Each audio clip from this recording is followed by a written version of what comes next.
This movie is all about how we can use Lightroom presets to make our images come to life.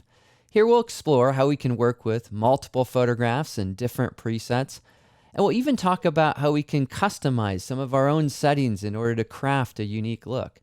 In addition, we'll talk about other adjustments as well, and we'll look at how we can save these settings out so we can create our own presets. All right, let's begin.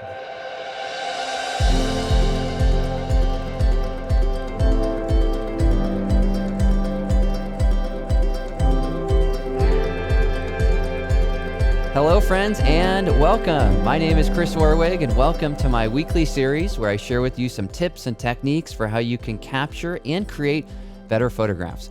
Well, in this week's episode, we are in Lightroom, and we're all about creating a unique look in our photographs using presets.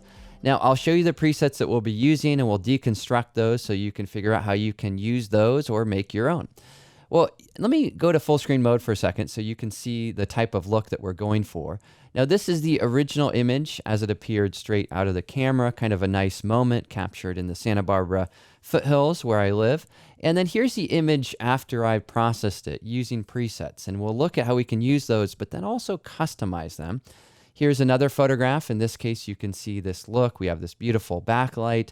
And then the after is the one where we have this really golden, warm glow. Now, whenever I see images that are stylized like this, I'm always thinking to myself, okay, well, how the heck did they create that? And sometimes it's actually a really simple process. So here in the Develop module, I'm going to open up my presets panel, and I have some presets which are available for purchase, and you can find those and then download them, install them, and I have a set called California Gold. Now, these tend to work well with images that are slightly darker because you'll notice they tend to brighten the images a lot. And the one that I chose for the first image was California Gold version 2. And when we click to zoom in on the image, you can see that it created that really fantastic look. Now, what's kind of inside of the preset? Now, what's happening here? Now, in case you don't want to use or purchase a preset, well, how can you do this yourself? Well, you can see that basically what it's done is it's brightened the image. Remember I said it tends to work well with those images that are a little bit underexposed. But if your image was right on the mark exposed, maybe you would drop this down a little bit and have more of that look, or you could create that mood. But in this case, it's bringing exposure up, and it's actually decreasing contrast. That's what's giving it sort of that film type of aesthetic. It's making sure we have good detail in the highlights, even though the image was brightened, so it brought those down. Then it extended the shadows. So again, what that's doing is bringing that shadow detail up. Blacks also came up as well, so that's giving it that overall feeling which is hard to distinguish and describe because most images are processed with a lot of contrast and deepening the blacks, right? So we have looks which, not this exaggerated, but you get the idea. They're more in that range versus kind of this soft, subtle, glowing look. Now, our temperature currently is just the way it was captured, so that hasn't been modified. Clarity here, we're adding a little bit of snap. You know, sometimes it's nice to have negative clarity if you want more of a soft kind of feeling. But in this case, I like the edge kind of having a little bit of that. Vibrance goes way up, adding color variety, but saturation comes way down. Because look if saturation was up.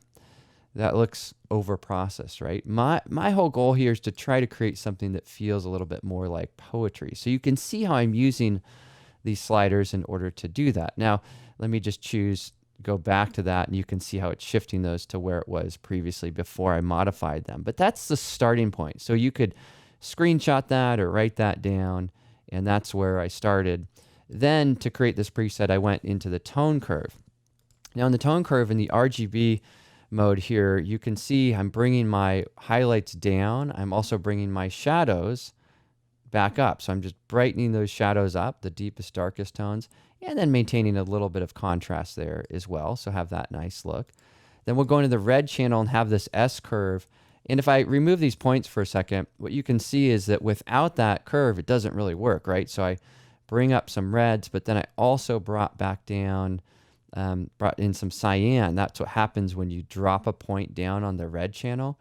And so here you can see I'm just trying to fine tune that mix, and it's really subtle, right? So you can see, okay, that's too much that way, that's too red, and so you want to find just the right value there.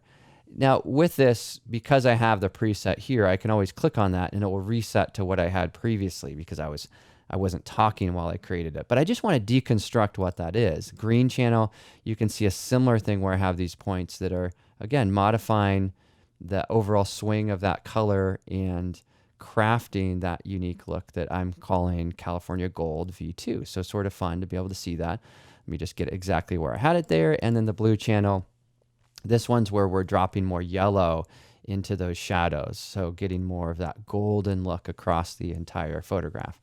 Now, with this look, you may be thinking, okay, that's cool and that's interesting, but I don't necessarily like that. That's fine. The point is to really think about how you can work with your sliders and controls and combine those with tone curve adjustments.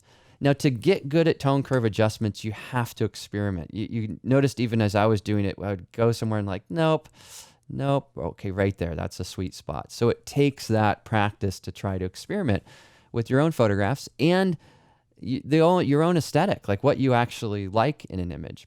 Now, occasionally with presets, I'll add something into the split toning area as well. This one has a few things here. You can see it's a little bit of that red shift in the shadows and a little bit, just a touch of that coming in. And so that's basically these shadows are brought in here. And again, it's just a slight little red tone there.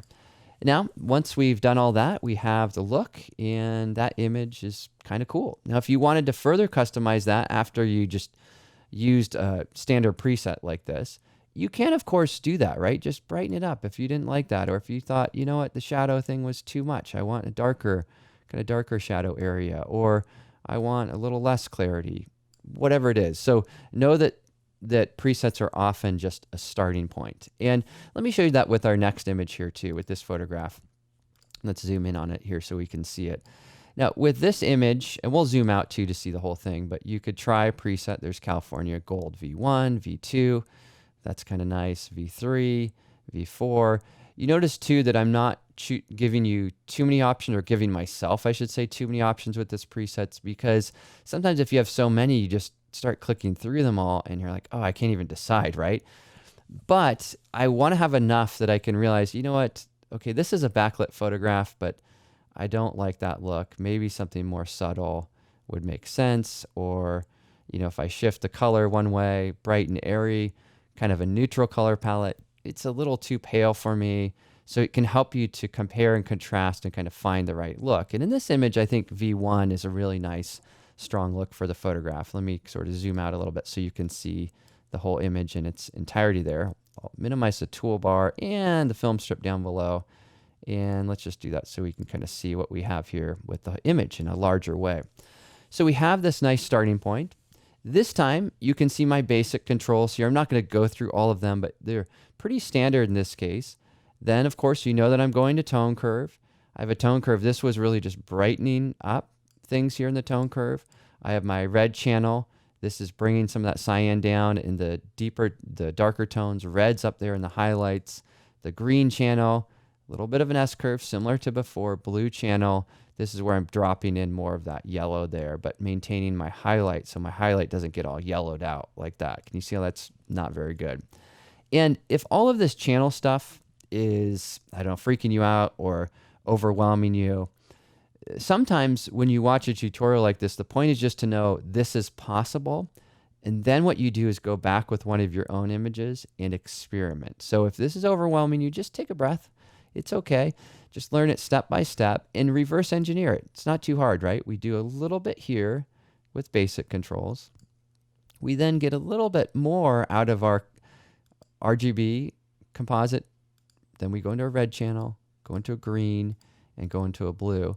And if ever you want to know how these channels work, you just click on a point and drag up, and you can see it becomes stronger in one way, in this case blue.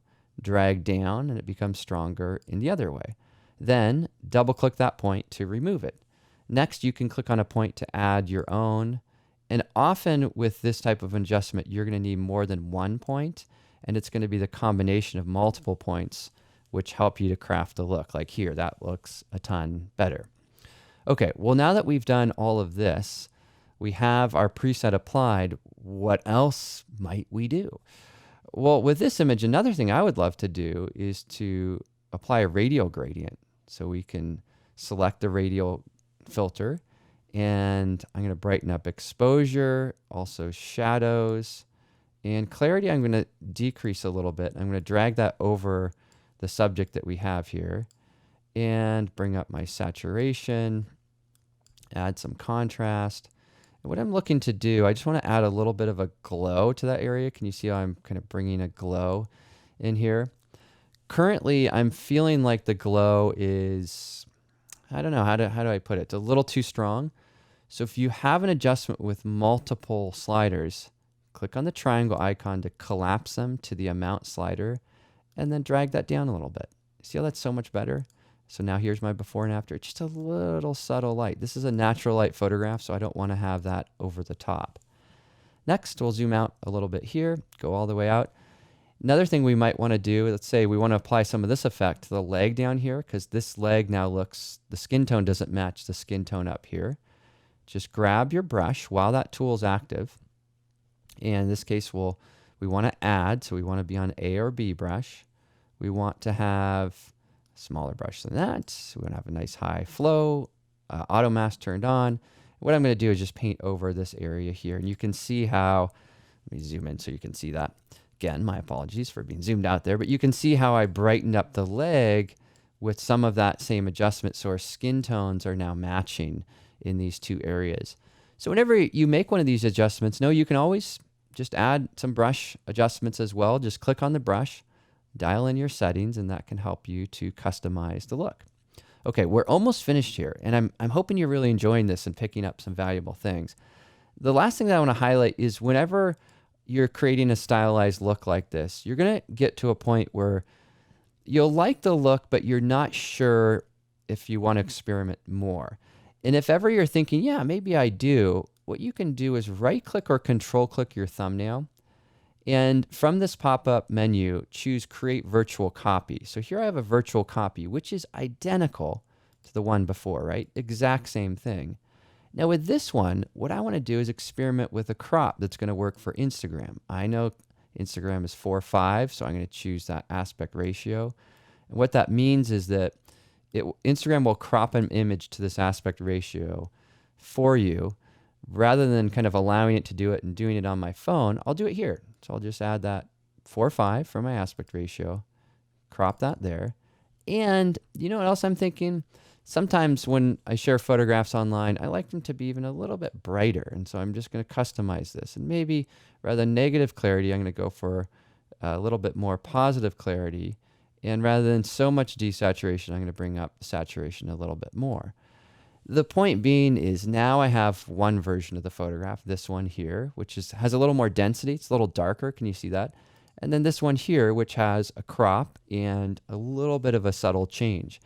So whether or not you want to make a subtle change or dramatic change, virtual copies are the way to go. Now, if you get to a point where you decide that you love the look and you want to save it out, you can save it out as your own custom preset. So just go over here, click on the plus icon, create a preset, and I'll name this one CO Golden, or what did I call it? California Gold, and I'm going to name this one V5, version 5. And now I want to check all these things and click create. And then in that way, if ever I want to apply that again, I have that preset right here with all of those settings built in. All right, wow, that was a lot. We covered a lot of different material here, but hopefully it was really helpful to you. And hopefully this deep dive into this topic of creating stylized look can help you to really build images that express how you feel inside, because so often we process images and what we do is just try and kind of move sliders and it's close but not quite there. And this kind of expressive experimental processing can be so much fun, and presets can be a great way to jumpstart that process as well if you want to create those or use other people's as well. All right, well, I hope you learned a few things. Hope you had some fun, and I hope you have a wonderful rest of your day. I will see you next time. Bye for now.